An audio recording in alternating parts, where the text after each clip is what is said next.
Assalamu alaikum dear all students. Today our topic is computer memory. Basically computer memory होती क्या है, contents हैं हमारे जो हमने पढ़ने हैं।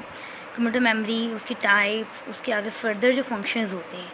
बेसिकली कंप्यूटर मेमोरी होती क्या है, ये फिज़िकल डिवाइस या आपकी वो स्टोरेज प्लेस होती है जहाँ पे आप डाटा को स्टोर करते हैं। ये टेम्प्रेरी भी हो सकता है और परमानेंट भी हो सकता है। हम लोगों को ज़रूरत क्यों पेश आती है कि हम जो है मेमोरी को यूज़ करें। Why memory is important. हर जो कंप्यूटर है वो डिवाइस अपनी स्पीड को बढ़ाने के लिए या डाटा को स्टोर अप करने के लिए कोई ना कोई स्टोरेज यूज़ करता है। इस स्टोरेज को हम क्या कहते हैं, मेमोरी।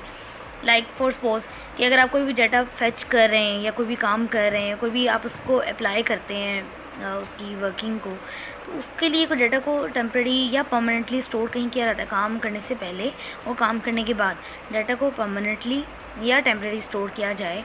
तो वो जो आपको डाटा स्टोर करने के लिए प्लेस रिक्वायर्ड होती है वो डाटा स्टोरेज आपकी मेमोरी कहलाती है।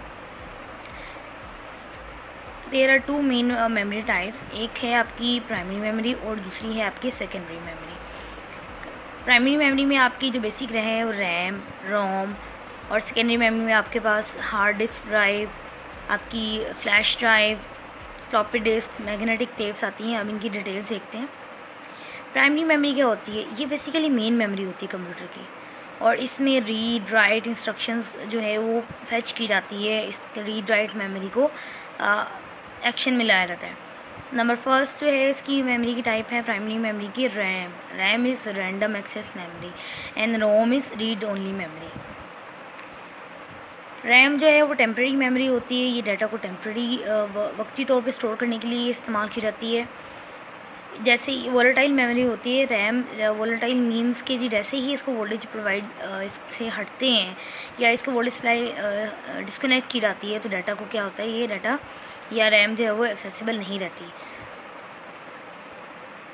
ये टेम्प्रेरी डाटा को स्टोर करती है। रैम के आगे टाइप्स हैं S RAM, D RAM. S RAM होती है स्टैटिक रैम और ये यूज़ की जाती है डाटा को फ्लिप फ्लॉप के थ्रू यूज़ करना है, लेकिन ये वन टाइम यूज़ की जाएगी। फ्लिप फ्लॉप मीन कि नो चेंज। आपने जो डाटा एक दफ़ा सेव कर लिया वो सेव हो गया, there is no change in static RAM. Dynamic RAM, dynamic as per name shows कि डायनामिक वर्सटाइल या डायनामिक चेंज होती है। इसमें क्या होता है कि ये डायनामिक जो है जो रैम की टाइप है इसमें यूज़ किए जाएंगे कैपेसिटर और ट्रांजिस्टर जो कि चार्जिंग और डिस्चार्जिंग के काम किया। लाइक ट्रांजिस्टर अगर आपका है तो स्विचिंग करवाता है, ये भी 1 और 0 की फॉर्म में काम करेगा। कैपेसिटर है वो भी चार्ज और डिस्चार्ज के तौर पे काम करेगा।